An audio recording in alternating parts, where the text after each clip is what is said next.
क्या आपको पता है दोस्तों भोजपुरी के superstar power star Pawan Singh का सबसे बड़ा वाला ऐलान के बारे में? नहीं, ये ऐलान सुनकर मेरा दिल तो गदगद हो गया है। और यह ऐलान है पवन सिंह का सबसे पहला सावन गीत का।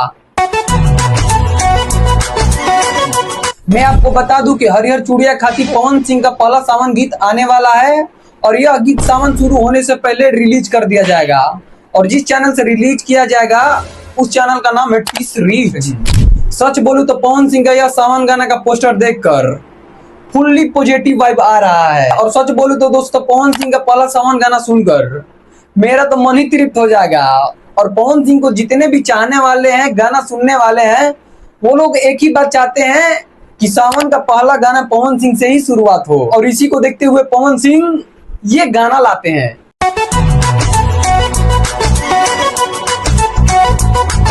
जिस तरीके से पवन सिंह सावन गाना का शुरुआत किए हैं, नहीं आप लोग पोस्टर ही देख लो, गाने का टाइटल ही देख लो, लग तो रहा है इस बार सावन में बहुत बड़ा वाला ब्लास्ट करने वाले हैं। खैर पवन सिंह का यह सावन गाना का पोस्टर देखकर आप लोगों को पॉजिटिव वाइब आ रहा है तो इस वीडियो को लाइक भाई कर लो।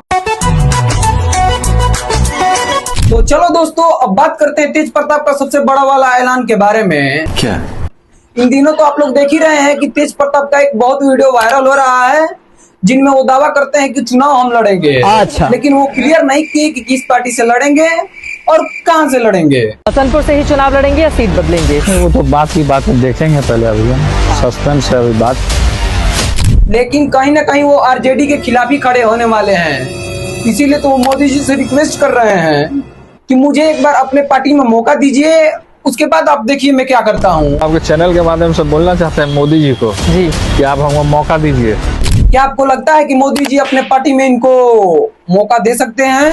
नहीं, आप लोगों को लगता है कि तेज प्रताप यादव आरजेडी का ओपोनेंट खड़ा हो सकते हैं? अगर लगता है तो आप लोग एक कमेंट कर सकते हो। लेकिन इस चैनल को आप लोग सब्सक्राइब कर लो। जैसे ही तेज प्रताप यादव का कोई अपडेट आता है तो मैं आप लोगों को इस वीडियो के माध्यम से बता दूंगा। क्या आपको पता है दोस्तों दलित युवाओं के दिमाग में हमारे देवी देवता के बारे में कितना नफरत भरा हुआ है? ना ही वो हमारे देवी देवताओं के बारे में क्या सोचते हैं, आप लोग सुन के पागल ही हो जाओगे। आप लोगों ने तो आजकल एक वीडियो देखा ही होगा जो कि सोशल मीडिया पर बहुत ही वायरल चल रहा है कि एक स्कूल के शिक्षक अपने बच्चों से सिखाते हैं कि भगवान नहीं होते, ये सब अंधविश्वास है। तब बच्चे अपने घर जाकर अपने पेरेंट्स को बताते हैं कि हमारे शिक्षक ऐसे ऐसे बोल रहे हैं। तब बच्चों के माता पिता के रिएक्शन क्या रहता है उस शिक्षक के बारे में? नहीं, आप ही लोग ये वीडियो देख ही लो। सर ने ऐसे कहा था कि भगवान नहीं होते, भगवान को पैरों से हम तो ऐसे कुछ भगवान होते हैं नहीं होते हैं? भगवान नहीं होते हैं? नहीं होते भगवान नहीं होते हम लोग। हाँ, ऐसे ऐसे लोगों का इलाज अगर ऐसा हो तो मजा ही आ जाए। दोस्तों मुझे ये वीडियो देखकर मजा आ गया है। आप लोगों को कैसा लगा आप लोग कमेंट में बता सकते हो। भगवान होते हैं नहीं होते हैं? भगवान नहीं होते हैं? नहीं होते भगवान नहीं होते हैं हम लोग।